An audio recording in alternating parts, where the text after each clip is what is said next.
اعوذ باللہ من الشیطان الرجیم بسم اللہ الرحمن الرحیم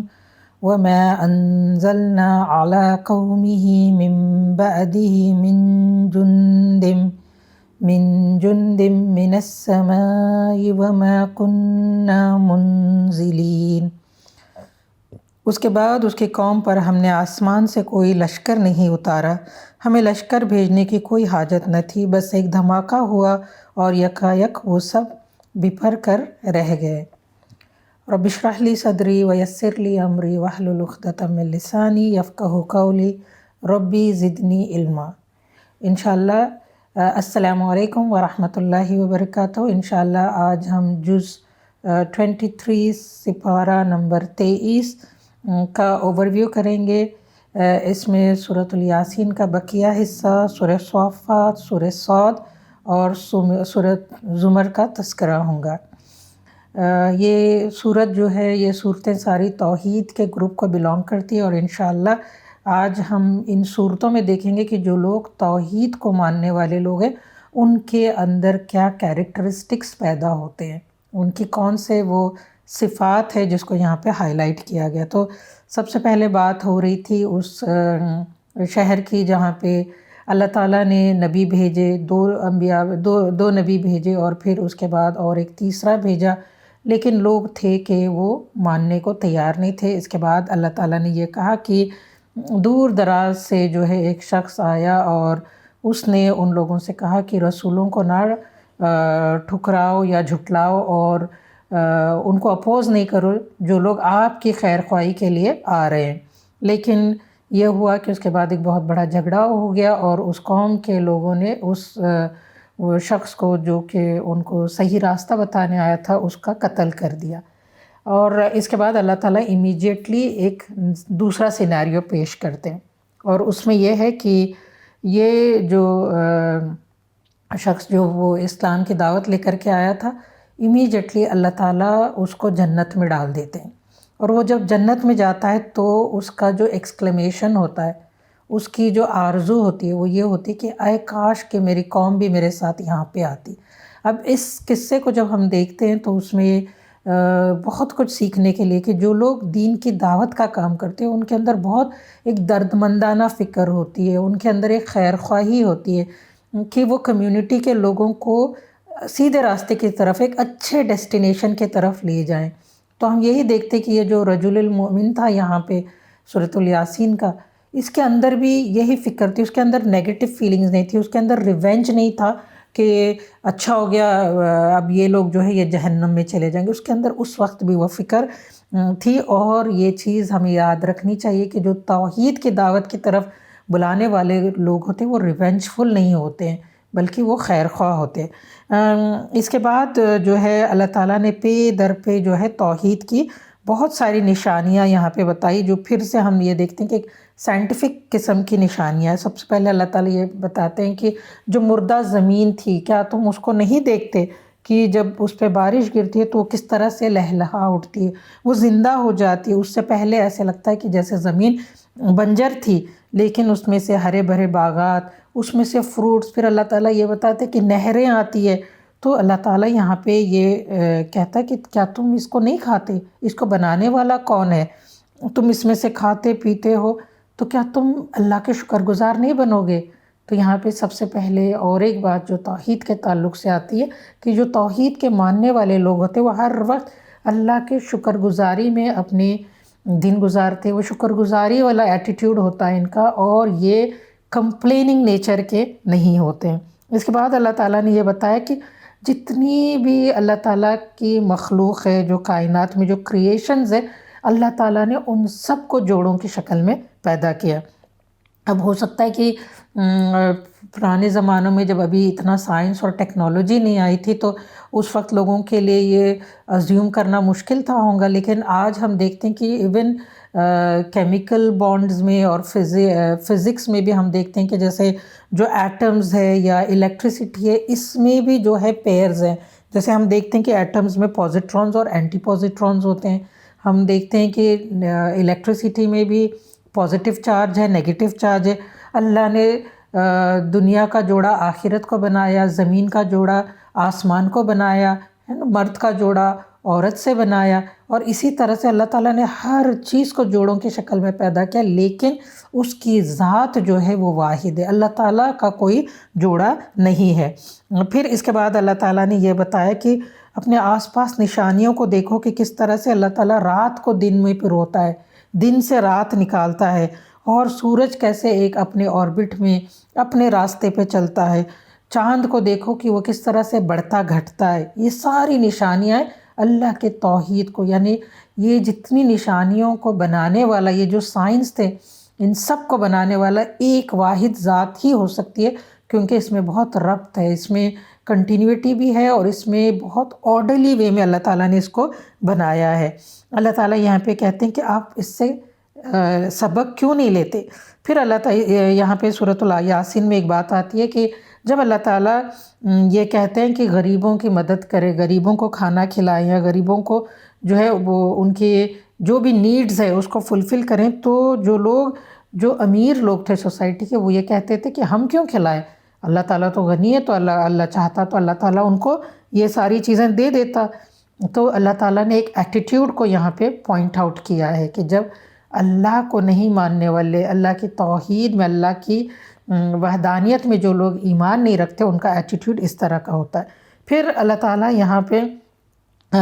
ان آیتوں کو دیکھتے ہوئے، یہ جو پے در پہ جو توحید کے آیتیں سورۃ الیاسین میں آ رہے، اس میں سے ہم کچھ پوائنٹس نکالتے ہیں توحید کے تعلق سے، کہ کبھی یہ بھی ہو سکتا ہے کہ کوئی ہم سے یہ پوچھے کہ جن لوگوں کو قرآن کا علم نہیں ہے، جن کے پاس رسول نہیں آئے، تو قیامت کے دن جب ان کو اٹھایا جائے گا تو وہ کیسے آنسریبل ہوں گے، کیونکہ ان کے پاس تو کوئی نالج ہی نہیں آیا تھا۔ تو یہاں پہ ہم دیکھتے ہیں کہ ان آیتوں کی روشنی میں اللہ تعالیٰ نے 6 طریقے کے انتظامات کیے، 6 پروویژنز ہے جس سے انسان جو ہے وہ توحید تک پہنچ سکتا ہے۔ اللہ تک پہنچنے کے لیے تو سب سے پہلے اللہ تعالیٰ نے یہ جو کائنات بنائی، اس میں جیسے سورج، چاند، رات، دن، ان سب کو لے کر کے یہ انسان غور و فکر کر سکتا ہے کہ ان کو بنانے والے 2 خدا نہیں ہو سکتے۔ اگر 2 خدا ہوتے تو یہ کب کا جو سسٹم ہے یہ کائنات کا، یہ تہس نہس ہو جاتا۔ سب سے فرسٹ تو پروویژن اللہ تعالیٰ نے اس کا انتظام کیا۔ دوسرا جو ہے اللہ تعالیٰ یہ کہتے کہ اپنے آپ کے کریشن کو دیکھیں انسان، کہ جب انسان اگر جس کے پاس کوئی تو میسیج نہیں آیا، وہ اپنی ذات پہ غور کرے کہ اللہ تعالیٰ نے اس کو کیسے پانی سے بنایا، اور پھر اللہ تعالیٰ نے اس کے بعد جب اس کو خلق آخرین، ایک نئی خلقت بنا کے پیدا کیا، تو اللہ تعالیٰ نے اس کو سوچنے کی، سمجھنے کی، دیکھنے کی، سننے کی، یہ ساری فیکلٹیز کو دینے والا کون ہے؟ انسان کو بنانے والا کون ہے؟ تو یہاں پہ بھی انسان غور کر سکتا ہے۔ پھر تھرڈ چیز جو ہے اللہ تعالیٰ نے یہ بتایا کہ ہر انسان، چاہے وہ بلیور ہو چاہے وہ نان بلیور ہو، اللہ تعالیٰ نے ان سب کے اندر ایک مشین فٹ کی ہے کانشیسنس کی، جس کو ہم ضمیر کہتے ہیں، جس سے جو ہر وقت انسان کو ٹوکتا رہتا ہے کہ یہ صحیح ہے، یہ غلط ہے، جو انر وائس ہے ہماری۔ تو اللہ تعالیٰ یہ کہہ رہے ہیں کہ یہ بھی ایک پروویژن ہمیں اس آیتوں سے پتہ چلتی ہے۔ فورتھ جو ہے انتظام جو اللہ نے کیا ہے وہ ہسٹوریکل سائنس ہے۔ پورے انسانی تاریخ میں قسم قسم کے لوگ گزرے ہیں، ایروگنٹ لوگ بھی گزرے ہیں، اچھے لوگ بھی گزرے ہیں، اور زمانہ گواہ ہے کہ جتنے لوگ ایروگنٹ تھے، تکبر میں مبتلا تھے، تو ان کا ہمیشہ سے وہ لوگ جو تھے وہ ان کا ڈسٹرکشن ہی ہوا ہے، اور اچھے لوگوں کے ساتھ اچھائی بھی ہوئی ہے۔ تو یہ بھی اللہ تعالیٰ نے ایک سائن رکھا ہے کہ لوگ توحید کو پہچان سکے۔ اس کے بعد اللہ تعالیٰ نے جو ایک پرنسپل رکھا ہے کہ اللہ تعالیٰ لوگوں کو مختلف حالات میں، کبھی اچھے دن آتے، کبھی برے دن آتے۔ ابھی ہم فی الحال حال ہی میں ہم سارے کووڈ کے ایک بڑے بھیانک اس سے گزرے ہیں، تو ہم دیکھتے ہیں کہ اس میں کافی لیسنز تھے، تو یہ بھی جو ہے خدا تک رسائی ہوتی ہے۔ اور آخر میں اللہ تعالیٰ نے رسولوں کا، کتابوں کا، یہ ساری چیزوں کا بھی انتظام کیا ہے۔ تو ہم دیکھتے ہیں کہ اللہ تعالیٰ نے کائنات، انسان، ضمیر، تاریخ، مشکلات، وہی ان ساروں کے ذریعے جو ہے ہم خدا تک پہنچ سکتے ہیں۔ اس کے بعد اس صورت میں اللہ تعالیٰ نے آخرت کا ایک جو سین کھینچا ہے کہ کس طرح سے سور پھونکا جائے گا، اور لوگ جھنڈ در جھنڈ جو ہے وہ اللہ کی طرف جمع ہوں گے، اور اس وقت اللہ تعالیٰ نے ایک اس میں اس طرف اللہ تعالیٰ متوجہ کراتے ہیں کہ ایک زور کی آواز آئیں گی اور اللہ تعالیٰ اس وقت یہ کہیں گے کہ مجرمین جو ہے، جو لوزرز ہے، وہ سپریٹ ہو جائیں، وہاں پہ دو ہی گروپس بنیں گے، اور اللہ تعالیٰ وہاں پہ بتائیں گا کہ آپ اس لیے مجرم ہے کیونکہ آپ نے شیطان کی پیروی کی۔ اللہ تعالیٰ وہاں پہ آخرت کا ایک خطرناک، ایک بہت ہی ڈراونا منظر جو ہے کہ جب اللہ تعالیٰ زبان کو سیل کر دیں گے، یعنی یہ جو ہماری دنیا میں زبان ہر وقت بولتی رہتی، اللہ تعالیٰ وہاں پہ اس زبان کو بند کر دیں گے، اور انسان کے ہاتھ، پیر اور جسم کے باقی حصے جو ہے وہ گواہی دیں گے۔ اور اللہ تعالیٰ ان سے جب کہا جائے گا کہ تو آپ کیسے بول رہے ہیں، تو اللہ تعالیٰ یہ کہیں گے، وہ جسم کے جو پارٹس ہیں وہ کہیں گے کہ جس طرح سے زبان کو اللہ تعالیٰ نے اپورچونٹی دی تھی دنیا میں، اب اللہ تعالیٰ یہ اپورچونٹی جو ہے وہ دوسرے جسم کے پارٹس کو دے رہے ہیں۔ تو یہاں پہ ہم یہ دیکھتے ہیں کہ ہمیں ہر وقت اللہ کا شکر ادا کرنا چاہیے۔ ایک امپورٹنٹ اسپیکٹ آف توحید کیا ہے کہ ہمارے اندر شکر گزاری پیدا ہو۔ اللہ تعالیٰ نے اس صورت میں یہ بھی بتایا کہ کس طرح سے اللہ تعالیٰ نے دنیا میں آگ کا انتظام کیا، یہ جو گرین ٹریز اور یہ جب ڈرائی ہو جاتے ہیں، اس لکڑی سے کس طرح سے آگ جلائی جاتی ہے۔ اور سورۃ الیاسین میں ایک بہت امپورٹنٹ بات جس کی طرف اللہ تعالیٰ اشارہ کرتے ہیں، اللہ کا ایک پرنسپل ہے، اللہ تعالیٰ کو کوئی چیز بنانے کے لیے کوئی پلاننگ، مٹیریل یا ایگزیکیوشن کی ضرورت نہیں ہوتی، بلکہ اللہ کا لا جو ہے وہ ہے کن فیکن۔ اللہ تعالیٰ صرف کہتے ہو اور وہ چیز ہو جاتی ہے۔ اس کے بعد یہاں پہ اس سپارے میں سورہ صافات آتی ہے۔ سورہ صافات میں ہم دیکھتے ہیں کہ اللہ تعالیٰ کس طرح سے توحید کو ڈسپلے کرتے ہیں، اور یہاں سے ہم اپنے لیے جو توحید کو ماننے والے لوگ ہیں ان کے اندر کیا چیزیں جو ہے ان کے کیریکٹر میں ہے جو توحید کو ڈسپلے کرتی ہیں۔ سورہ صافات پھر فرشتوں کے سٹینڈنگ کے ساتھ شروع ہوتی ہے کہ قطار در قطار صف باندھنے والوں کی قسم، پھر ان کی قسم جو ڈانٹتے پھٹکارنے والے ہیں، پھر ان کی قسم جو کلام نصیحت سنانے والے، یعنی اللہ تعالیٰ یہاں پہ بتایا ڈفرینٹ فرشتوں کے جو ڈفرینٹ ڈیوٹیز ہیں ان کی قسم کھا کے اللہ تعالیٰ کہتے ہیں کہ تمہارا معبود حقیقی بس ایک ہی ہے، اور وہ جو زمین اور آسمانوں کا اور تمام ان چیزوں کا مالک ہے جو زمین اور آسمان میں ہے، اور سارے مشرکوں کا مالک ہے۔ یعنی اللہ تعالیٰ مشرق کا مالک ہے، مغرب کا مالک ہے، ہر چیز کی ملکیت جو ہے وہ صرف اللہ تعالیٰ کے ہی پاس ہے۔ اور اللہ تعالیٰ یہاں پہ یہ بتاتے ہیں کہ پھر بھی لوگ جو ہے وہ اللہ کے علاوہ دوسروں کو اللہ کی خدائی میں شریک ٹھہراتے ہیں۔ یہاں پہ اللہ تعالیٰ اس چیز کی طرف اشارہ کرتے ہیں کہ لوگ اس وقت یہ کہیں گے کہ یہ جو ہمارے شریک ہیں نا، یہ تو بس اللہ تک پہنچنے میں ہماری جو ہے وہ مدد کرتے ہیں، اور بجائے اس کے کہ رسولوں کی باتوں کو ماننے کے وہ اپنے باپ داداؤں کی اندھی تقلید کرتے ہیں۔ اللہ تعالیٰ نے یہاں پہ پھر اس صورت میں یہ بتایا گیا، پھر جہنم کے ایک منظر کشی کی ہے اور ایک سین بتایا ہے، اور یہ کہتے ہیں کہ جہنم میں جب لوگ جھنڈ در جھنڈ ڈالے جائیں گے تو ایک وقت آئے گا جب انہیں روکا جائے گا، انہیں روک کر کے ان سے وہ جو کیا آپ ایک دوسرے کے ساتھی نہیں تھے، یعنی ایک جہنم کا گروپ ہے، یہ سارا جہنم کی طرف ڈھکیلا جا رہا ہے، ان سے فرشتے پوچھیں گے کہ آپ ایک دوسرے کے ساتھی نہیں تھے دنیا میں، تو وہ کہیں گے کہ اس وقت ان کے اندر ایک لڑائی چھڑ جائیں گے، اور وہ کہیں گے کہ دنیا میں یہی لوگ تھے جو وہ بلیم کریں گے، ایک بلیم گیم شروع ہوگا کہ انہی کی وجہ سے جو ہے آج ہم جہنم میں جا رہے ہیں۔ پھر اللہ تعالیٰ سورہ صافات میں جنتیوں کا ذکر کریں گے کہ جنت وہ جگہ ہوں گی جس کو کوئی آنکھ نے نہیں دیکھا۔ ایک دفعہ آپ صلی اللہ علیہ وسلم نے صحابہ کرام سے کہا کہ آپ اپنی آنکھیں بند کر کے جو ہے ایک بہت بیوٹیفل پلیس کو امیجن کریں، اور جنت جو ہے اس سے بھی بیونڈ ہے۔ یہاں پہ اللہ تعالیٰ نے جو منظر کشی کی ہے جنت کی، اس میں یہ ہے کہ ہر طرح کی نعمت اللہ تعالیٰ وہاں پہ رکھیں گا، ہر طرح کے پھل، ہر طرح کے کھانے کی چیزیں، اس کے ساتھ ساتھ عزت ہوں گی، اللہ تعالیٰ پوزیشنز دیں گے جنت میں۔ اللہ تعالیٰ وہاں پہ پھر یہ بتاتے کہ حور ہوں گی، اور جنتی جب جنت میں ہوں گے اور ان کا جن لوگوں نے مذاق اڑایا تھا دنیا میں، جنتی یہ کہیں گے کہ اللہ تعالیٰ کیا ہم ان کو دیکھ سکتے ہیں جن لوگوں نے ہمارا مذاق اڑایا تھا، اور ان کو جہنم دکھائی جائیں گی، اور جس میں جو لوگ جنتیوں کا مذاق اڑاتے تھے ان کو کس طرح سے ان کا ڈسٹرکشن ہوگا، ان کا جو عذاب جو جہنم میں ہوگا وہ بھی دکھایا جائے گا، اور اس وقت یہ کہا جائے گا کہ اب اس کے بعد کوئی موت نہیں ہے،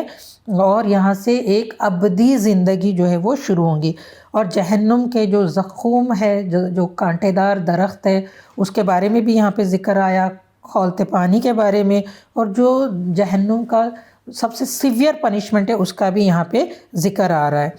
اور یہاں پہ ہم دیکھتے ہیں کہ یہ جو توحید کا میسج ہے، یہ میسج آیا ہی تھا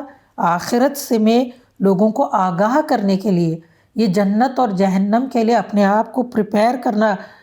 ایک اپورچونٹی اللہ تعالیٰ نے دنیا میں ہی دیا نبیوں کے ذریعے۔ پھر اللہ تعالیٰ نے سورہ صافات میں جو ہے ابراہیم علیہ السلام کا ذکر کیا کہ کس طرح سے اللہ تعالیٰ نے ان کو ایک بہت قلب سلیم فطرت کے مطابق دل دیا تھا، اور ابراہیم علیہ السلام کو بھی جھٹلایا گیا، ان کے گھر والوں نے، ان کی قوم نے ان کو جھٹلایا، ان کو وہاں سے نکال دیا، ان کے آئیڈل ورشپ کے اگینسٹ جو انہوں نے مہم چلائی تھی اس کے عوض ان کو جو ہے سزا دی گئی، ان کو آگ میں ڈالا گیا، اور پھر جب ان کو وہ اللہ تعالیٰ نے وہ آگ ان کے لیے ٹھنڈی کر دی اور ان کو ان کے ملک سے نکالا گیا، تو پھر اللہ تعالیٰ یہ بتاتے ہیں کہ وہ فلسطین کی طرف چلے گئے، وہاں پہ اللہ تعالیٰ نے ان کو اولاد دی، اور پھر اللہ تعالیٰ یہاں پہ اس چیز کا واقعہ کا ذکر کرتے ہیں جب ابراہیم علیہ السلام اپنی بیوی ہاجرہ کو لے کر کے جو ہے اللہ کے حکم کے مطابق، ان کو اللہ تعالیٰ کے پلاننگ میں تھا کعبہ کو پھر سے تعمیر کرنا، تو ابراہیم علیہ السلام اور حضرت ہاجرہ کو جو ہے اس راستے پہ اللہ تعالیٰ نے ڈال دیا، اور پھر جب ایک ریموٹ جگہ پر بالکل بیرن ویلی میں وہ پہنچے، تو جہاں پہ کوئی آج جیسے ہم مکہ جاتے ہیں کعبۃ اللہ کو دیکھتے اس طرح کا بالکل بھی نہیں تھا، کوئی وہاں پہ جاندار چیز نہیں تھی، ویسے ویلی میں ابراہیم علیہ السلام اپنی بیوی اور بالکل نیو بورن بیبی کو وہاں پر چھوڑ کر کے جب نکلتے رہتے تو حضرت ہاجرہ ان سے پوچھتے، یہاں پہ ایک وائف کی اوبیڈینس کا ہمیں ایک بہت اچھا نمونہ، دس از ناٹ اوبیڈینس ٹو ابراہیم علیہ السلام لیکن اوبیڈینس ٹو اللہ، کہ جب وہ پیچھے پلٹ کے پوچھتی ہیں کہ آپ ہمیں یہاں پہ کیوں چھوڑ کر جا رہے ہیں، تو ابراہیم علیہ السلام خاموش ہوتے ہیں، اور پھر بی بی ہاجرہ جو ہے وہ پوچھتے کہ اللہ کا حکم ہے، اور ابراہیم علیہ السلام جب کہتے ہیں کہ اللہ کا حکم ہے تو وہ کہتے ہیں اللہ تعالیٰ ہمیں ضائع نہیں کریں گے۔ اور اس کے بعد جب وہ بچے کو بھوک لگتی ہے اور وہ پیاس سے بلبلا اٹھتا ہے، حضرت ہاجرہ جو ہے وہ 7 جو چکر لگاتی ہے اس کا ذکر آیا، اور پھر یہاں پہ وہ ذکر بھی آیا کہ جب اللہ تعالیٰ نے زمزم کا پانی جو ہے ان کے قدموں سے نکالا، جو کہ تا قیامت تک وہ پانی جو ہے اس کا انتظام ہوتا رہے گا۔ پھر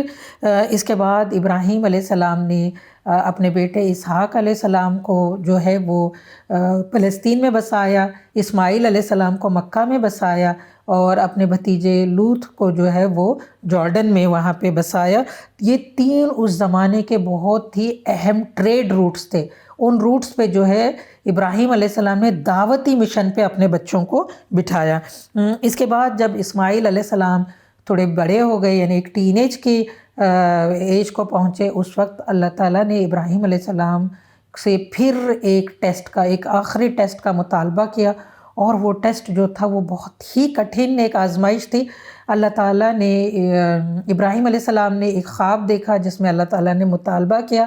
کہ آپ کی سب سے عزیز چیز جو ہے وہ اللہ کے راہ میں قربان کرے۔ ان کے لیے سب سے عزیز ان کا بیٹا اسماعیل تھا۔ تو جب ابراہیم علیہ السلام اسماعیل علیہ السلام کو لے کر کے ان کی قربانی دینے کے لیے نکلے، تو یہاں پہ بھی ہمیں ایک اوبیڈینٹ سن لیکن ایک اوبیڈینٹ سلیو آف اللہ، دونوں کی جو ہے وہ مثال ہمیں ملتی ہے۔ اور جب ابراہیم علیہ السلام لے گئے اور تھوڑا سا وہ آگے پیچھے ہو رہے تھے تو بیٹے نے کہا کہ ابا جان آپ جس کام کے لیے بھی مجھے لے آئے اس کو کر گزریں، یعنی یہ کیونکہ ہی انڈرسٹوڈ کہ یہ اللہ تعالیٰ کی طرف سے ایک حکم تھا۔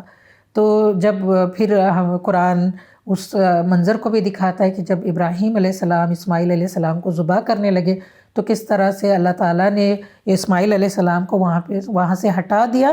اور ایک دمبا جو ہے وہ وہاں پہ آ گیا۔ یہاں پہ اس چیز کا ہمیں پتہ چلتا ہے کہ اللہ تعالیٰ کو جو قربانی درکار تھی وہ ایک فزیکل قربانی نہیں تھی، بلکہ اللہ تعالیٰ چاہتے تھے کہ ابراہیم علیہ السلام اپنی اولاد اسماعیل کو اپنے دین کے کاموں کے لیے جو ہے وہ قربان کر دے۔ ہمیں بھی چاہیے کہ ہم بھی اپنی اولادوں سے جو ہم اتنے بڑے بڑے باندھ لیتے ہیں ایسپریشنز، سب سے بڑی ایسپریشن یہ ہونی چاہیے کہ ہماری اولاد جو ہے وہ اللہ کے دین کے کاموں کو کرنے والی بنے۔ اور یہ جو قربانی کی پریکٹس تھی آج تک سنت ابراہیم کے نام سے اللہ تعالیٰ نے اس کو ریٹین کیا۔ اس کے بعد اس صورت میں یونس علیہ السلام کا ذکر آتا ہے، جو یعنی یہاں پہ ایک چیز یہ بھی آتی ہے کہ جو لوگ توحید کو ماننے والے ان کے اندر قربانی دینے کا جذبہ پایا جاتا ہے۔ یونس علیہ السلام کا ذکر آتا ہے کہ اگر یونس علیہ السلام نے اللہ کی تسبیح نہیں کی ہوتی اور وہ اس مچھلی کے پیٹ میں ہمیشہ رہتے، لیکن یونس علیہ السلام چونکہ توحید کو ماننے والے اور اپنی جب غلطی ہو گئی اس پر اللہ کی تسبیح کرنے والے تھے، تو اللہ تعالیٰ نے ان کو اس مچھلی کے پیٹ سے نکال دیا۔ یہاں پہ ہمیں یہ لیسن ملتا ہے کہ ہمیں بھی اللہ کی تسبیح کرنے والے بننا چاہیے۔ اس کے بعد آتی ہے سورۃ الصاد، اور سورۃ الصاد میں اللہ تعالیٰ یہ بتاتے کتاب انزلناہ الیک مبارکا لیدبروا آیاتہ ولیتذکروا اولو الالباب، ہم نے اس قرآن کو جو ہے ایک نصیحت بنا کے انسانوں کے لیے اتارا ہے۔ تو یہاں پہ پھر اس صورت میں جو ہے داؤد علیہ السلام کا ذکر آتا ہے کہ کس طرح سے وہ اللہ کی تسبیح کرتے تھے اور اللہ کی طرف بار بار پلٹتے تھے۔ ایک کیس آیا تھا داؤد علیہ السلام کے عدالت میں، اور وہ دو بندے جو تھے وہ اپنا کیس لے کر کے آئے تھے، اور ایک یہ کہہ رہا تھا کہ میرے پاس ایک بکری ہے اور دوسرے کے پاس 99 ہے، تو کیوں نہ وہ جو 99 تھی جو بکریاں جس کے پاس تھی وہ ایک بکری بھی مانگ رہا تھا۔ داؤد علیہ السلام جب اس کا فیصلہ سنانے لگے تو اتنے میں جب وہ جو بھی انہوں نے فیصلہ سنایا، لیکن امیجیٹلی ان کے ذہن میں یہ بات آئی کہ یہ تو میری ہی اپنی آزمائش ہو رہی ہے، اللہ تعالیٰ نے ان کو آزما لیا، اور وہ امیجیٹلی جو ہے وہ اللہ کی تسبیح میں لگ گئی۔ یعنی جو توحید والے لوگ ہوتے وہ لیسنز لیتے اور امیجیٹلی اپنے رخ کو جو ہے وہ بدل دیتے۔ پھر یہاں پہ جو ہے اللہ تعالیٰ نے سلیمان علیہ السلام کا بھی ذکر کیا کہ جب وہ سلیمان علیہ السلام کو اللہ تعالیٰ نے ایک بہت بڑی ریاست یا کی حکومت دی تھی اور بہت زیادہ ریسورسز دیے تھے، تو وہ جب اپنے گھوڑوں کو کا انسپیکشن کر رہے تھے اس کا ذکر آیا، اور انسپیکٹ کرتے کرتے ہی لاسٹ ٹریک آف ٹائم، یعنی ٹائم کا کوئی احاطہ نہیں رہا، اور امیجیٹلی جیسے ہی وہ ان کو خیال آئے وہ امیجیٹلی نماز کے لیے چلے گئے، سجدے میں گر گئے۔ تو یہاں پہ یہی بات آتی ہے کہ جو لوگ توحید والے ہوتے ہیں وہ کس طرح سے اللہ کے آگے جھک جاتے ہیں۔ ایوب علیہ السلام کا یہاں پہ ذکر آتا ہے کہ کس طرح سے ایوب علیہ السلام ایک بیماری میں مبتلا ہو گئے تھے اور ان کا سب کچھ چھن گیا تھا، آئسولیشن کا شکار ہو گئے تھے، لیکن کبھی بھی اللہ کے آگے انہوں نے کمپلین نہیں کی، اور وہ بار بار یہی کہتے تھے کہ اللہ تعالیٰ میں بیمار ہوں، اللہ تعالیٰ آپ ارحم الراحمین ہے، اور کس طرح سے اللہ تعالیٰ نے ان کی بیماری کو دور کیا اور ان کے گھر والے اور جو کچھ ان سے چھن گیا تھا ان سب کو اللہ تعالیٰ نے دے دیا۔ یہاں پہ اس صورت میں اللہ تعالیٰ نے ایک بہت مزے کی بات یہ کی ہے کہ انسانوں کی تخلیق اللہ نے مٹی اور روح سے کی ہے، اسی لیے انسان کے اندر material elements, material needs and spiritual needs دونوں پائے جاتے ہیں۔ انسان کو چاہیے کہ بجائے اس کے کہ اپنی مٹیریل نیڈز کو ہی فلفل کرنا ہمیشہ یہ اس کا مشن نہ بنے، بلکہ اپنے اسپریچول نیڈز کی طرف بھی وہ دھیان دے۔ ایک بیلنس زندگی جو ہے مٹیریل اینڈ اسپریچول نیڈز کے درمیان والی زندگی انسان کو گزارنا چاہیے۔ اس کے بعد یہاں پہ آتی ہے سورۃ الزمر۔ انشاءاللہ ہم سورۃ الزمر کو کل کے سپارے میں کور کرتے ہیں، لیکن سورۃ الزمر میں اللہ تعالیٰ نے بہت سی نشانیوں کا ذکر کیا ہے، اور اللہ تعالیٰ نے یہاں پہ بہت سارے کمپیریزنز بھی کیے ہیں۔ اللہ تعالیٰ نے سورۃ الزمر میں یہ کہا کہ جو مومن ہے، بلیور ہے، اس کو اللہ تعالیٰ نے شرح صدر عطا کیا، اس کے دل کو کھول دیا ہے، اور یہاں پہ ایک مثال کے ساتھ سورۃ الزمر کو اللہ تعالیٰ فنش کرتے ہیں کہ ایک غلام ہے، اس کا ایک آقا ہے، اور ایک غلام ہے جس کے بہت زیادہ آقا ہے، تو کس کے لیے کام آسان ہے؟ اگر ہمارے پاس بہت سارے باسز ہوں گے تو ہم اسٹریسڈ آؤٹ ہو جائیں گے، ہم وریڈ ہوں گے، ہم انگزائٹی کا شکار ہوں گے۔ تو اللہ تعالیٰ یہاں پہ اس مثال کے ذریعے اللہ تعالیٰ بتا رہا ہے کہ ایک غلام کا ایک آقا جو ہے تبھی کام جو ہے وہ صحیح ہوتا ہے۔ تو یہ توحید کے اگزامپل کے ساتھ یہ صورت کو ہم انشاءاللہ کل والے سپارے میں دیکھیں گے۔ وآخر الدعوانا ان الحمد للہ رب العالمین۔ السلام علیکم ورحمۃ اللہ وبرکاتہ۔